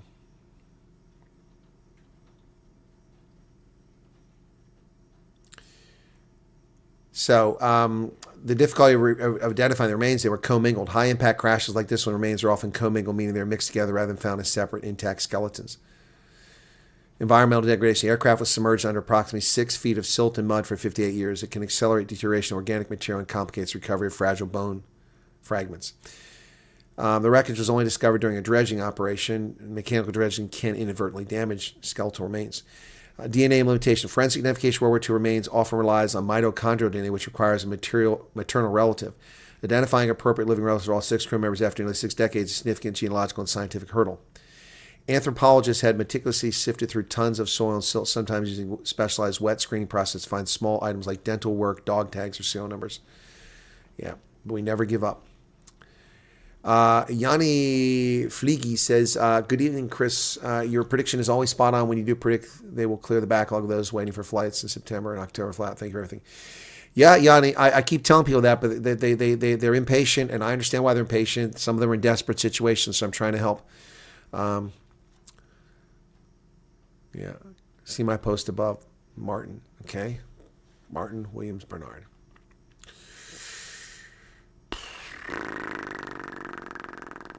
You said good morning to Charles. Oh, most important thing is discipline. Lack of that is total chaos. The acts to start at a young age. That's what the ANC lack as well. Yeah, no discipline. You're right. Placeholders getting cake. Okay. Justin loved the story. Okay. Yeah, the B-24 is also a plane, but I misspoke. It was a B-26 Marauder, Martin Marauder. My grandfather worked on Martins. Yep. I was watching the movie Pink Floyd. Okay. A picture of a South African Air Force B-26 called Blixen. Okay. My dad used to tell you about the Flossies in Angola, how they landed. Okay. Yeah, so, I mean, guys, that was pretty wild. I mean, that's, I remember that. So these, I mean, that's an experience. I had nothing to do with that experience. But I remember it clearly because I was at the embassy and we had to facilitate all that stuff. Yeah. It's just some of the stuff that I mean, it's like, you know, the evacuation from South Sudan. I did have a lot to do with that, but I mean, initially I had nothing to do with it. But then when the mission went pear-shaped, I had to scramble. I had to find medical personnel. I found a flight surgeon. I found combat medics. And then I found South African National Defense Force soldiers standing at the back of a C-130 on the ramp at Entebbe. I'm like, what are you doing here? Oh, we came up to evacuate our nationals from Juba. I'm like, okay, well, we're evacuating people from Bor. I said, why are you sitting here? Well, because they took the executive jet up there to evacuate the ambassador, and we're just waiting here. I said, but aren't you taking your nationals out? We were told to wait here. I said, well, if you're not occupied, you got any medical people? Yeah, no, we got a medic here. We got a doctor here. I'm like, okay, how many you got? About 6 people. I said, I've got inbound wounded. I've been told that there are 2 critical on one of the aircraft and 3 people wounded total, but it turned out to be more than that. So, yeah, and I said, but, you know, stories, you know, information gets bad. It might be 2, it might be 6, who knows? I might need your help. And they said, yep, you got us if you need us. So I had South Africans, I had Marines, I had Army. It was wild. Then the Air Force came in with their C-17s. Man, the C-17s were already there. They turned around, put them on the apron, and they fired up the engines, lowered the ramp, and we're waiting for these Osprey to come in. The lead Osprey was just jet fuel pouring out of the side because they took so many rounds into the aircraft. And they had to be refueled twice coming back from Bor by the refueler. Otherwise, they would have fallen out of the sky. And if they landed on the ground, they never would have recovered the aircraft. So they made it back to Entebbe, all the way from Bor, South Sudan. But when they came in, they landed, they went to the president's executive spot, which is the spot where the raid on Entebbe took, that terminal building, which is no longer the commercial building. The commercial building is further over. They built it further down. That's a commercial terminal. But this is the raid on Entebbe. That was commercial terminal back then when the raid on Entebbe took place. And Bibi Netanyahu's brother was killed there. So he was a major. So that terminal is the president's personal spot. So these guys came in, they were supposed to park somewhere else, and they saw open space, and they just turned and went for it. So I had to explain that to President Museveni's son, who's now the commander of the Ugandan Defense Force, Kairinga. Anyway, so when the Osprey, it came in a pattern of 3, one after the other, like one duck following another duck. They turned, one turn, it came turned like this. The next one came turned like that, and the third one came turned like this. So they all came in line, and I was standing behind the lead one on the grass. And when it landed, the blades are still spinning, and the fuel was spitting out the side, and the blades just flew it back. I got drenched in avgas, completely drenched, ruined a uniform. I had a pair of sunglasses on, fortunately, so the sunglasses were fine, but the uniform was ruined. I couldn't get the oil stains out of it, or the gasoline stains out of it. So avgas. Yeah, and then we pulled them out, and oh my God, the blood was everywhere. The ramp came down on the back of the Osprey, and then the PJ, that's the Air Force Special Forces medic, who was treating 2 guys who were wounded on his aircraft. He was also wounded, didn't even know about it. He had his body armor on and took a piece of shrapnel under the body armor. But he was so much adrenaline from treating 2 guys who were wounded that he never knew that till he got to Kenya. It was wild. What a day that was. What a day that was. That was incredible. I actually got a decoration for that. It's not here. Where I have that somewhere. I've shown it before. It's from the State Department, but they gave it to other people too. So we have 3 names on it. Yep. That was crazy. And I called my friend who was the defense attaché in Nairobi from the airfield. Hey, they've just taken off. It's supposed to be like a over an hour flight. Took them 42 minutes in a C-17. Man, they hauled ass. They hit that throttle and they went as fast as they could. They got to Nairobi. The cops cleared the roads. The Kenyans were fantastic. They cleared the roads, just completely cleared the roads from the airport to the hospital. And they escorted these guys to the hospital. And then the wounded, one of them almost died right in front of me. So when we got them off the back of the Osprey, the ones who were wounded and the pilots and all the special forces guys poured out, they took them over behind the C-17 and they had them down on gurneys, the field gurneys, laying there on the tarmac while the C-17, I remember the forklift, moving stuff around on the plane because they weren't expecting to have passengers that day. Anyway, the one guy he went flatlined. I don't know if it was loss of blood or what happened, but he flatlined right there, and they had to save him right there, and they stabilized him. And then the commander of that special forces team said to me something about, we're going to stay. I said, well, you need to make a decision. This plane is leaving now. They need care. There's no level 4. Is it level 4 trauma unit? I think that's a level 4. I think that's the one I'm talking about, level 4. Yeah, level 4. Yeah, level 4 trauma center. There's no level 4 trauma center anywhere in Uganda. Yeah. So no level 4 trauma center. So they've got to get to Nairobi, where the closest level 4 trauma center is. So he said, okay. And he took off, and his guys got on the plane, took off. But they're like, we're going to fly back up. I said, guys, you're not going anywhere. That lead plane is full of holes. And you're not flying. The other planes have holes in them too. You're not going anywhere with those planes. That plane won't be in the air. It's not airworthy. And they're all into the mission. Anyway, so we had a special forces guy who told the story about that and then lied about it. I don't know what his deal was. He lied and said all these nonsense about how they were impeded and how their mission was delayed and how, we messed up what was going on the ground. It's total bullshit. They were on the ground. They landed. And it was 17 minutes from the time that they hit the ground that they were pulled off the back of the aircraft, taken over. We had little buses there, minivans, transport them over. The guy crashed, or they would have left sooner, and then loaded on a plane. 17 minutes they were on the ground. And some guy ran his mouth about they got held up for hours. That was bullshit. I lost a lot of respect for some of those clowns after that. A few others told the truth about what happened. But anyway, the truth was known because people were they were amazed at what happened there. And it was all the effort of my soldiers, the Marines, all the people we brought together. It was just amazing. And then we got him in the air. So the one guy lost his leg. Initially, they amputated above the knee. But he wound up getting gangrene. He wound up had his leg cut off all the way up to the hip joint. No leg all the way up there. That's just scary stuff. His leg was taken back to Walter Reed Medical Center, and about a month later, I had a colonel. I was a colonel by then too. I just got promoted. I was a lieutenant colonel when this went down. This guy came over, and he was from Walter Reed, and we were doing a program there for research into Ebola. So he was checking on the research on the Ebola program, and we were talking because I was taking him around. He says, "Yeah," he said, "The that mission that just went down here, last month in December. I said, you mean the Boer? He goes, yeah.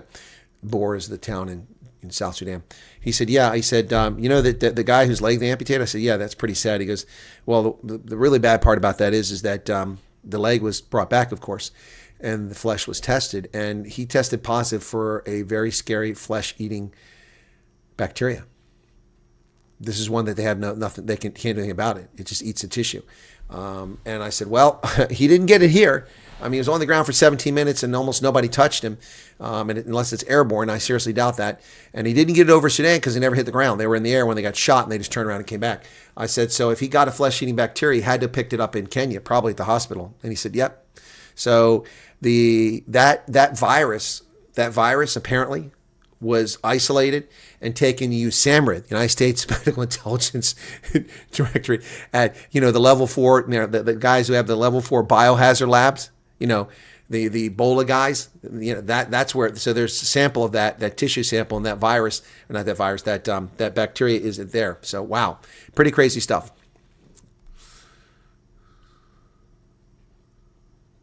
Oh, hospitals in Nigeria are not good either for the most part.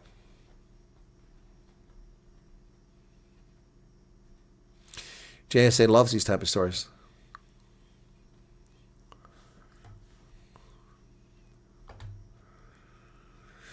Love to hear old war stories, first-hand experience. It makes it real for us. We need to appreciate our soldiers and what they went through. Must be so nice to know that you pick up the phone, U.S. military, someone responds immediately. Yeah. No, someone does. Someone does. Anyway, looks like we were able to keep the internet going tonight. I hope it's fixed. I'm not going to hold my breath on that. Just want to say thank you for your support. Ons Vadia did by. You're welcome, Adrian DeLong. My pleasure. Oh, is it somebody? Is somebody's birthday? I'm sorry. Cake, please.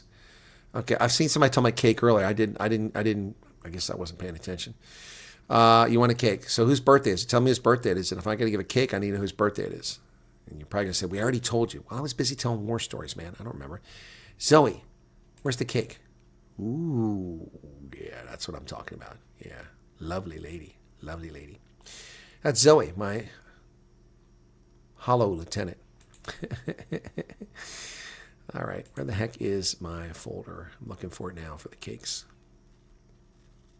There we go. Birthday cake. Okay, Arc Precisions, whose birthday? It's your birthday. Oh! Well, happy birthday to you. Happy birthday to you. Elna Pretorius, hello, how are you? Dutchman, I just tuned in for a few minutes ago. Did you say you were part of the 25th ID? I thought I heard a familiar name. No, I was not part of the 25th ID. Thank you for the $5, Dutchman. Thank you for joining us here. No, I was never part of it. The only divisions I was part of was 8th Infantry Division when I was enlisted and non-commissioned officer. Then I was part of the 3rd Armored Division, and then later the 1st Armored Division. After that, I had assignments at a much higher level. I never served at Corps. I never served at an army. I served all over. So, yeah, I did tours in Germany, then basic training at Fort Leonard Wood, then AIT at Fort Gordon, which is Advanced Individual Training in Georgia. And from there to Germany, Bad Kreuznach, 8th Infantry Division, 8th Signal Battalion. From there, back to University in the National Guard. From there to Fort Huachuca. From there to Arizona, then on to Germany, Gelnhausen, 3rd Battalion, 8th Cavalry, part of the 2nd Brigade, 3rd Armored Division. From there, and it just goes on and on. So, yeah, anyway. Stopped where roads are worse here in December. Thanks for sharing. Yeah, I know, Verna. Well, hey, I don't know where here is. Okay, first off, roads are bad in South Africa this time of year because there's a lot of drunks. Holiday Merrymakers killing lots of people. Every day, I haven't been telling all the news stories about these deaths on South African highways. It's a bad time to be on the road. But they can be bad here with the weather. So, happy birthday to you, Arc Precision. Wonder where you've been. Haven't seen you, man. Okay, so, yeah. So we went over thousands of viewers tonight. That's pretty cool. And we've got 194 likes. That's it. That is so sad, so tragic. So tragic. Anyway. But my video from earlier, let's see how that's doing. It was a little slow. And now it's hit over 2,000. It's picking up. And Ben just subscribed. Wow, that's pretty cool. Thank you for subscribing, Ben. Bye, donkey. Neff says, good morning. Oh, people are just tuning in now. They're getting up. You guys been sleeping, man. You've been sleeping. Well, you should get some rest. I know I need some. I've got an early broadcast tomorrow with Dr. Peter Hammond. I'm going to get that set up. So the refugee thing is now up to 2,100. The Navy thing, is it still going or is it dead for the day? It looks like it's dead for the day. It's only getting 300, 400 per hour. Hopefully it'll pick up and go higher. War stories is interesting because my family never talked about theirs. My grandfather served in World War II. My late husband was in the Air Force. Oh, that was easy? Okay, sure, I can do that. That was easy. Oh, Arc Precision's watching from 2 different things. That's cool, thanks. Jacobus Olaf says, I had a bad internet connection, did not have mobile data. Yeah, no, Jacobus, I have had a bad internet connection since mid-December. It's been a nightmare. I wrote the Federal Communications Commission last night, just frustrated, and got a phone call from Xfinity today. They called me. So there you go. They don't like getting messages from the Federal Communications Commission because they can get in a lot of trouble. They get fined for that stuff. So I told the guy, I said, look, I'm sorry, but I mean, I can't function like this. I'm not paying for crappy service. I mean, this is a mess. So somebody suggested I go to fiber. I agree, except that the fiber provider is as bad as the cable provider. But you should get synchronous. So let me do a quick speed check. Even though I'm uploading data, let's see what it says. Because it was at 38 earlier, and that's the problem is the upload. So here we go, 21, 27, 30. Here, I'll show you what it looks like as it does it there. 34, 35. That's good. If I have that kind of speed and it's consistent, I'm in good shape. There you go. 34.3 megabytes. That's good. That's good. The 600's a bit slow for the download, but I'll survive. I mean, I'm not exactly downloading movies and things like that all the time. Loving and leaving you. Okay, get to work. Be careful on your trip, okay? 2026 is going to be really busy, so we're just getting rest now. You think it's 2026? 2025 is exhausting, man. Killing myself here. Killing myself what I've done this year. We did the math the other day. It was 1,500 videos on this channel alone. It's more than that. I'll do a post-mortem after the year's over because I'm still making videos and I've still got 29, 30, and 31 to do it. That's low. It should be much better than that. No, Charles, they only give me 30 megabytes. They limit, that's what it should be. That's actually high. No, I've been surviving on 30 megabytes for years. It's plenty. Yeah, that's fast. I'd love to have it'd be fantastic if I had a synchronous, fiber optic where it's 930 or 950 both ways. That'd be great. Well, that's great. Who is your provider, Joe Texas? Who is your provider? And what sort of connection do you have? See, I have Verizon, which is over coax. It's not fiber optic. Oh, I've had a hectic year. You're right about that, Candida. Planning a trip to South Africa this summer. I haven't been back since 2002. Trying to find the gravestone of an ancestor who died at Speenkop. Dutchman, I had a really hard time. I couldn't find my way up Speenkop. The signs were all gone. Couldn't find the access road. I wound up driving down to the dam just to find a gate. Couldn't find the road to get up the mountain. So next time I try to go to Speenkop, I'm going to ask for help. No, Dirk Kutzy, I don't think they really care. Yeah, you have fiber, but is that the company, Optic Fiber? Never heard of them. Yeah, you have fiber optics. Yeah, no, that's why. It's why you have that upload speed. But it should be synchronous. You should be getting about the same upload as you get download because it's fiber optic. Yeah. Yep.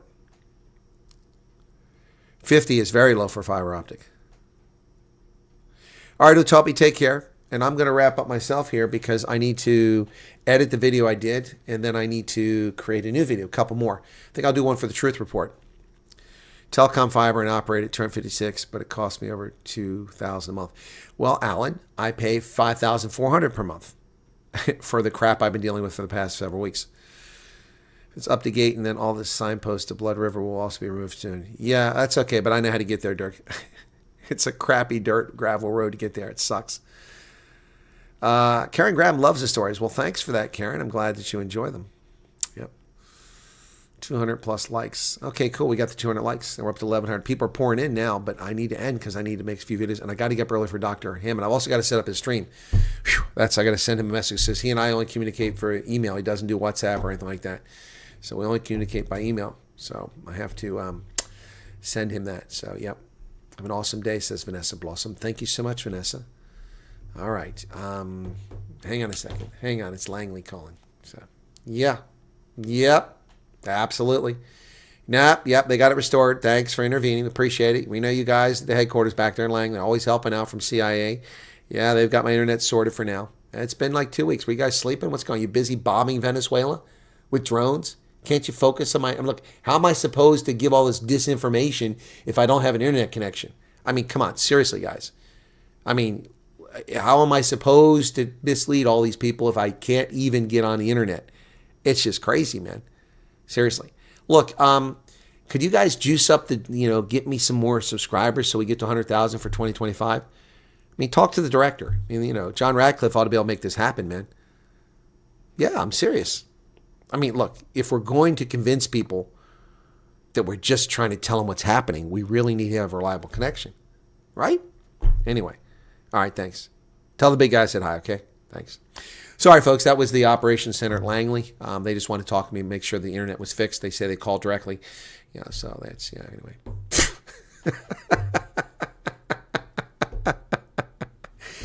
Find a grave, Karen. Find a grave. Find a grave. Find a grave. They also have graves in South Africa. So let me see if I'm in here. I haven't signed in to find a grave in a long time. Oh, my account was reactivated. Didn't know it was deactivated. Okay, so find a grave. So here's some of the graves that I've put on Find a Grave. So there you go. Nicholas Bambach died in 1914. These are First World War gravestones in Stuttgart. Karl Bauer, Karl Beck, Otto Briesnik, Robert Dieterle, Rudolf Fiedler, Moritz Fischer, Franz Gabler, Franz Gallisch, Erhard Geringer. A lot of these names you never heard because these surnames died off. They all died in the First World War. So these are all graves that I've put down there from Stuttgart. Yep.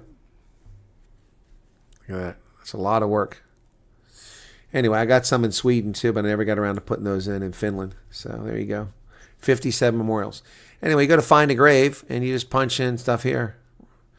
And you can find a grave. So let's go for, let's see, Kus de la Rey. De la Rey. South Africa.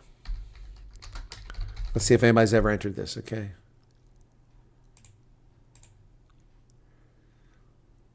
Nope, no matches. Nobody did it. Anyway, but there might be some in there. But Find a Grave. Looking for a Petrus von Billion, okay?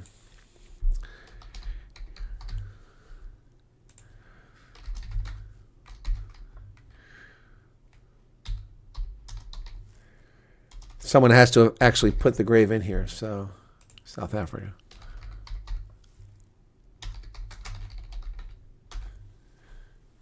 No, nothing. So, it's not very commonly known. Anyway. Arc Precision, thanks for taking my call. Did I take your call? Sleep tight. Okay, thank you, Candida.